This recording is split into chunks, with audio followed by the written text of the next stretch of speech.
నమస్తే, welcome to Andhraprabha. నేను నాగేశ్వరి. రాష్ట్రంలో లోగో లొల్లి ప్రారంభమైంది. తెలంగాణ రాష్ట్ర ప్రభుత్వ లోగో మార్పు వ్యవహారానికి రాజకీయ రంగు పులుముకుంది. అది రాష్ట్ర ప్రభుత్వం వర్సెస్ బీఆర్ఎస్ గా మారింది. కాకతీయ కళాతోరణం చార్మినార్ ను లోగో నుంచి తొలగించాలని సర్కార్ భావిస్తోందని బీఆర్ఎస్ ఆరోపించింది.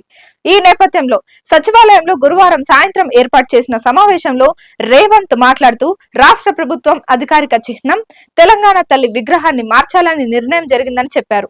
ఇప్పటికే రాష్ట్రంలోని వివిధ ప్రాంతాల కళాకారుల నుంచి దాదాపు 500 నమూనాలు తమకు అందినట్లు వెల్లడించారు. ఇంకా నమూనాలన్నీ చర్చల దశలోనే ఉన్నాయని, చిహ్నానికి సంబంధించిన తుది రూపమేది ఇంకా ఖరారు కాలేదని చెప్పారు. తెలంగాణ తల్లి విగ్రహానికి సంబంధించి కూడా తుది నిర్ణయం ఏది జరగలేదని, కళాకారులు వివిధ నమూనాలు తయారు చేస్తున్నట్లు చెప్పారు. కొత్త చిహ్నం తెలంగాణ తల్లి విగ్రహాలకు సంబంధించి అపోహలు, తప్పుడు ప్రచారాలకు తావు లేకుండా అసెంబ్లీలో చర్చించి నిర్ణయం తీసుకుంటామన్నారు. అందరికీ ఆమోదయోగ్యంగా ఉండేలా, తెలంగాణ ప్రతిష్టను ఇనుమడించేలా, భావితరాలకు స్ఫూర్తిదాయకంగా ఉండేలా తమ కార్యాచరణ ఉంటుందని చెప్పారు.